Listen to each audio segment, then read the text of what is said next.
The Karaoke Showdown. Oh, okay. Well, let's talk about it. We'll get into it. I'm probably going to make myself angry just talking about it, but let's talk about it. The Karaoke Showdown was a segment that was announced as we went on the air last night on Smackdown. It was hosted by Jey Uso. Of course, Jimmy Uso is currently out recuperating from a knee injury. He's going to be out for, I think it's something like 9 months. He's going to be out for a long time. So at least maybe the positive coming out of this segment, if there is any positive, maybe I'm trying really, really, really hard to find a positive here. But the positive coming out of this segment last night is maybe we got a bit of Jey Uso on TV, but he had to be doing this. Just come on. All right, so we'll get into it. Lacey Evans. It was essentially, I'll set the ground rules first. It's probably the best thing to do. It was essentially a karaoke contest. What's weird is whenever they used to do these in the past, whenever you used to do any of these like contests, the whole point of how you find the winner is crowd participation. You know, you have to say, what do you think about this person? The crowd cheers. They judge it by cheers. There is no proper crowd, which just makes this terrible segment even more ridiculous, right?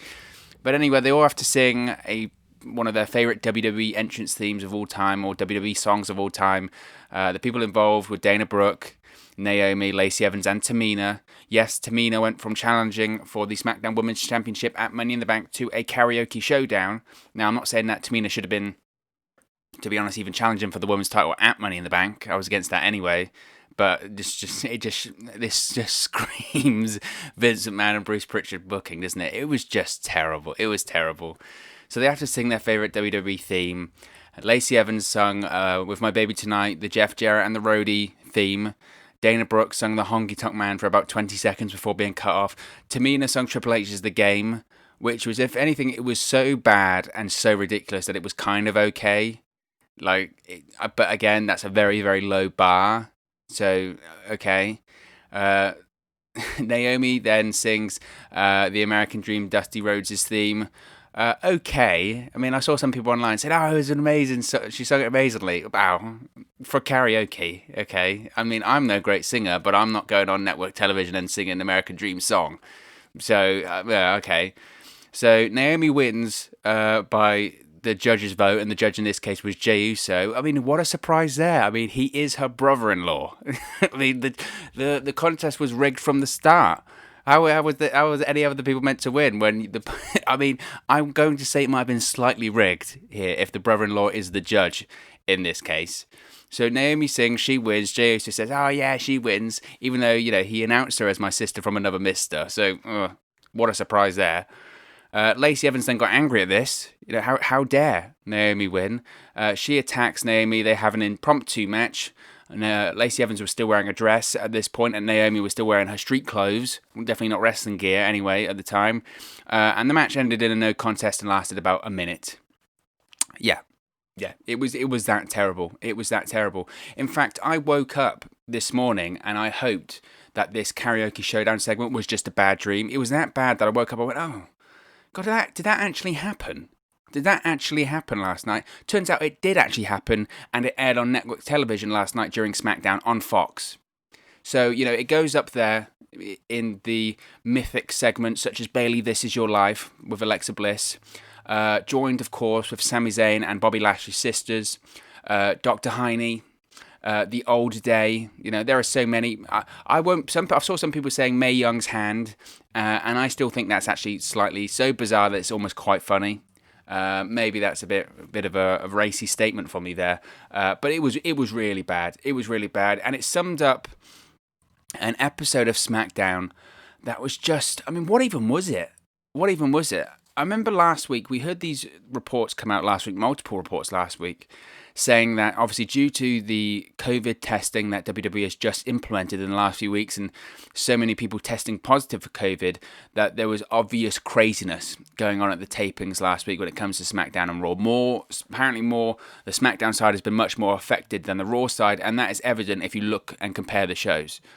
So last night's SmackDown just reflected whatever craziness is going on backstage. Random, thrown together segments. They didn't make any sense. Angles were progressed very little. Obviously, we got some match announcements for Extreme Rules, but that was the bare minimum. It was just strange. It didn't feel like an episode of SmackDown. It felt like I don't know, an episode of Main Event but with bigger stars. It didn't make any sense. It didn't make any sense. And the moment that they announced the Karaoke Showdown at the start of the show, bear in mind they announced this at the top of the show.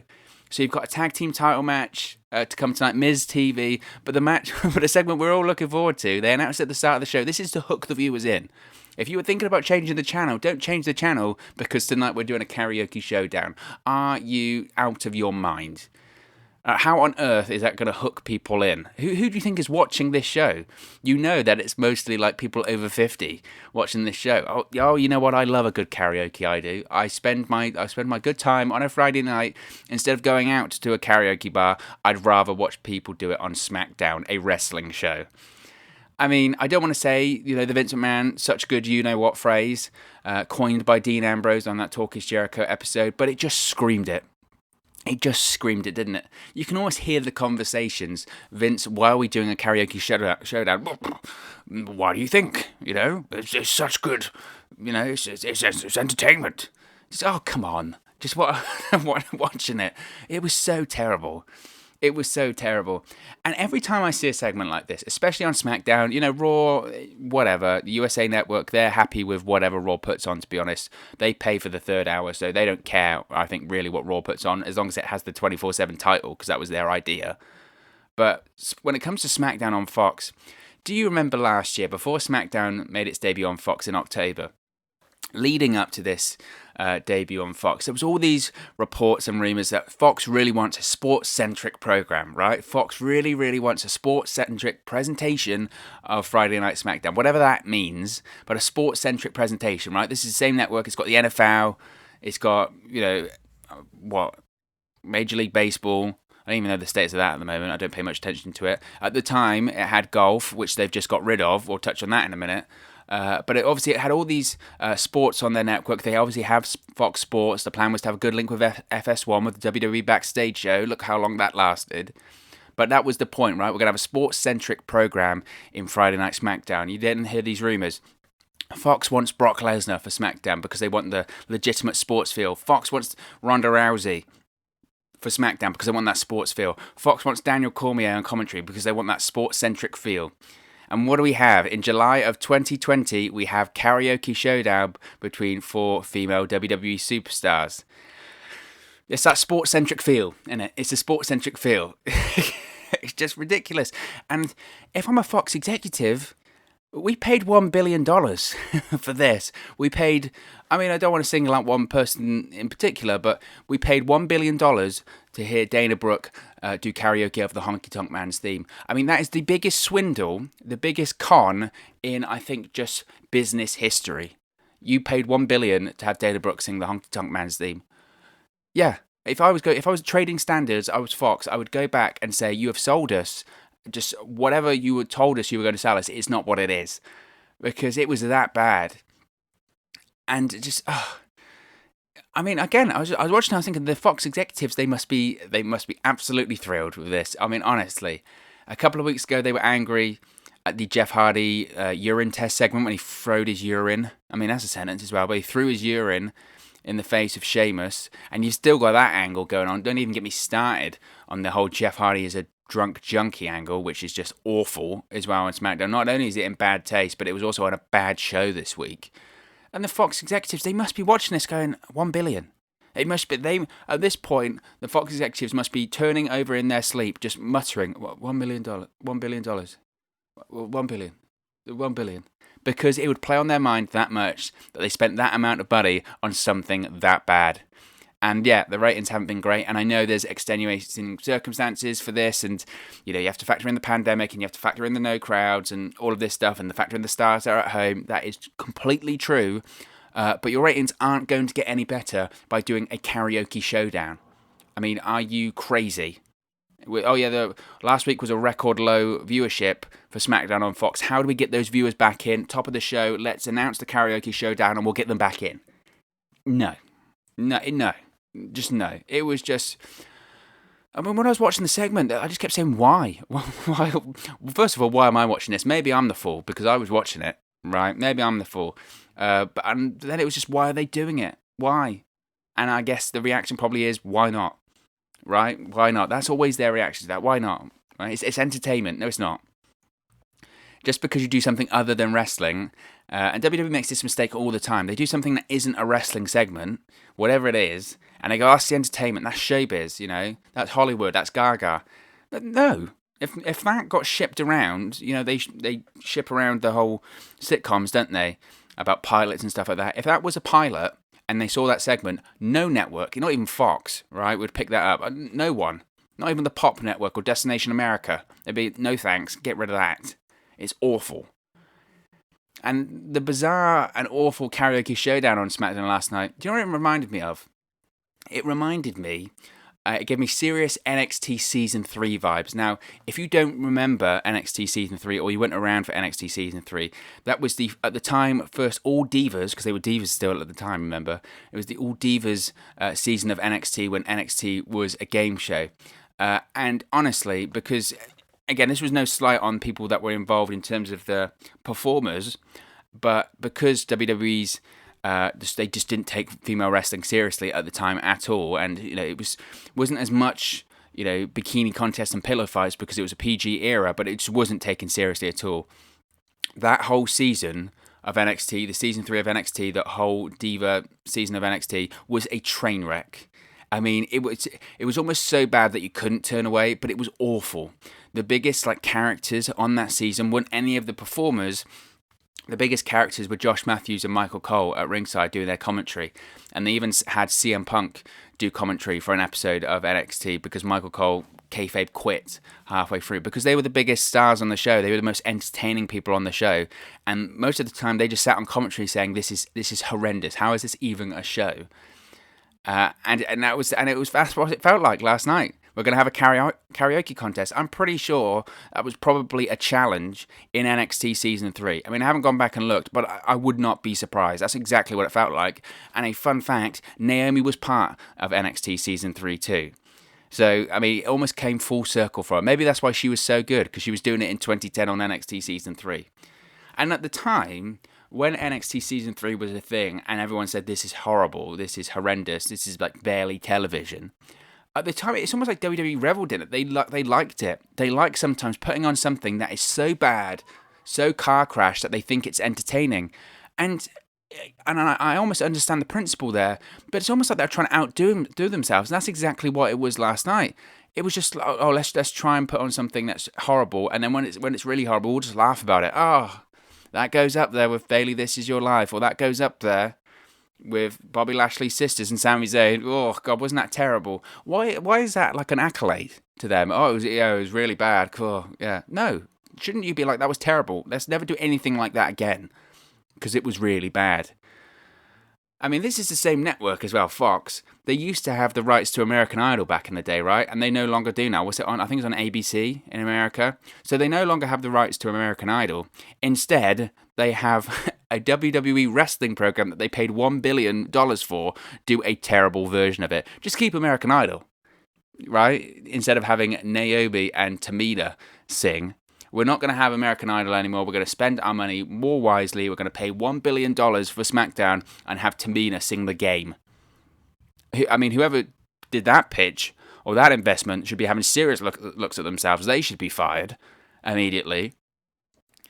And a couple of weeks ago, right, do you remember this on SmackDown? A couple of weeks ago, we had the Triple H 25th anniversary celebration, right? It was Triple H's 25th year in the company since he made his debut way back when.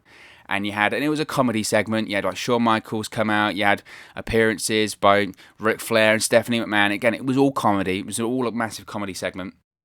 And then at the end of this 25th anniversary comedy segment, we have Vince McMahon come out, right? Vince McMahon comes out, says, this is a terrible segment. This is terrible TV. I'm shutting it off. I was thinking this last night. Where is Vince when you need him?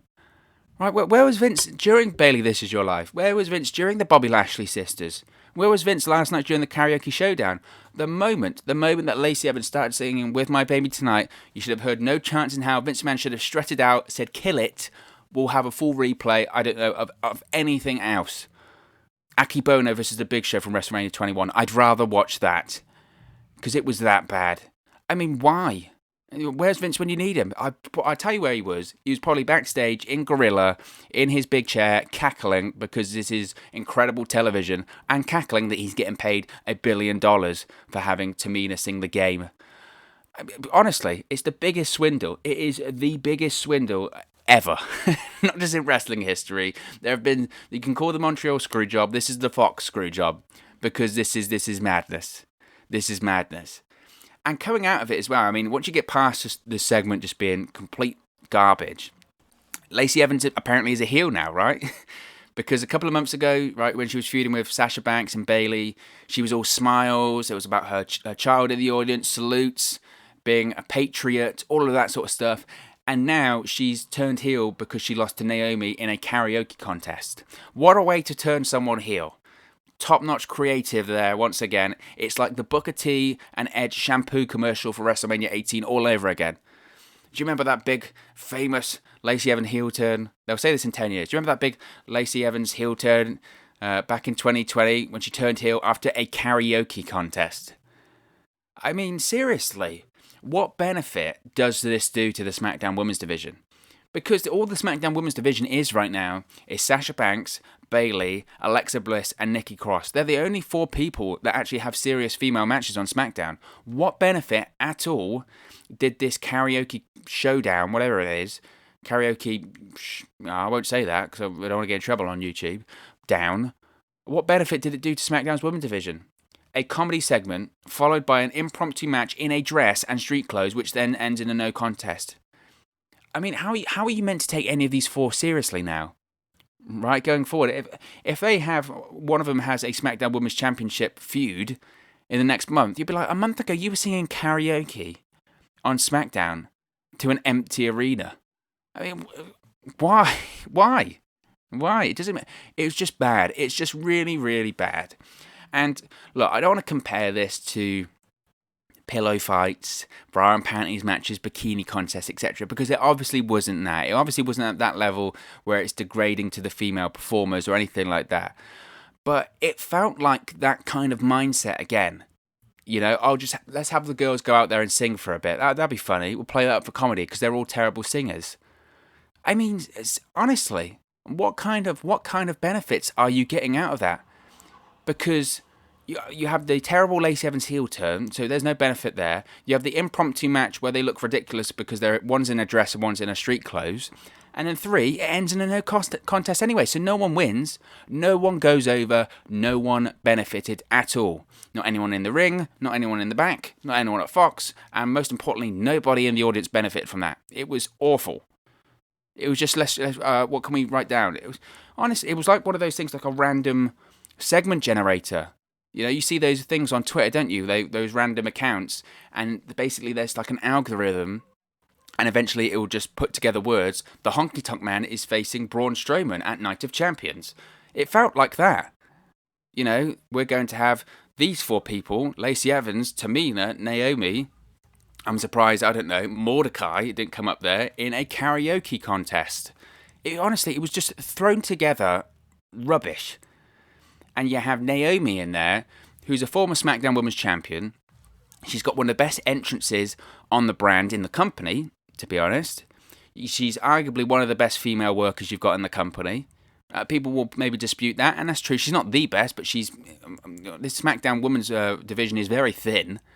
You know, there's not many moving parts there, so she's a great worker. And yet you have her singing in a karaoke showdown. Oh, great. And they wonder why the ratings are down. And again, obviously there are other circumstances, but at what point do you even start trying to get them back up? They're going down, so why bother? That's like the Titanic sinking and then them start to stab the wall to make sure that more water got in because that will make it float. I mean, it doesn't make any sense. It doesn't make any sense. And that whole show last night didn't make any sense. And I get craziness is going on backstage. Craziness is going on in the world. It's a difficult position for WWE. But, I mean, are you trying? That is the question. Are you trying? Because why? Who would watch this and think it's good? And is this genuinely the best that WWE could do? Is this genuinely the best that WWE's creative team could do with the people, with the moving parts there? Why did you have to have the karaoke showdown? Why couldn't you just have Naomi versus Lacey Evans? And I suppose the reason that they've done that is because if you just have Naomi versus Lacey Evans, it's more forgettable than something that is really bad, right? I'm guessing they're thinking that it's the rubberneck effect, that it's so bad that you can't turn away, or if it's so bad, at least it'll get people talking about how bad it is, and then people are talking about Smackdown. But what a perverse mentality that is. Let's be so bad that people talk about how bad we are instead of trying to do something that's good. But that's the mindset. That's the mindset. We'd rather have people talking about us for any reason rather than them not talking about us for no reason. It's bizarre. It's bizarre. That whole segment was bizarre. The show last night was... I didn't even have to describe it. Honestly, I mean, I know I've spoken here for nearly 20 minutes, but I'm at a loss for words, which is almost so an oxymoron, statement to make, because I have spoken about it at length here. But it was terrible. It was so bad. And I actually saw the thing that surprised me the most, and maybe it shouldn't surprise me, but the thing that surprised me quite a bit about it last night is I saw some people defending it. That honestly concerns me. I saw some people saying, because I went, well, another one, is added to the list. And I obviously list the Bailey This Is Your Life, Bobby Lashley Sisters, Dr. Heine, all that. And some people were going, oh, come on, it wasn't that bad. It was bad, but it wasn't that bad. Why are you defending a bad segment? Oh, yeah, it wasn't that bad. Oh, yeah, that person, that murder. It wasn't as bad as the other murder over there, so he should probably get a bit less. No. If it was a bad segment, it was a bad segment. End of. It was a terrible segment. Enough. So, God, I mean, I'll cut this diatribe off now for my own sanity and well-being. But what were your thoughts on that karaoke showdown last night? Did you like it? Did you not like it? What are your thoughts on SmackDown in general last night? Let me know your thoughts in the comment section below, as always. I'll be sure to interact with you down there. Be sure to give us a like, share, and subscribe to Wrestle News 365. You can do that by clicking the bottom right-hand corner of the screen right now. Or if you wait a few seconds, there'll be a subscribe button at the end of this video, along with another video for you to watch. Be sure to follow us on all of our social media platforms. They're on the screen right now. It's at 365Wrestle on Twitter and at Wrestle News 365 on Facebook and Instagram. Thank you very much for watching, listening, streaming, or however you come across this video today. And I'll speak to you again very, very soon. Hey guys, thank you for watching, listening, streaming, or however you come across this video today. Be sure to click on the video on the right there to watch our next video, or click the bottom there to subscribe, or the bottom right hand corner. Thank you very much, and I'll speak to you again very soon.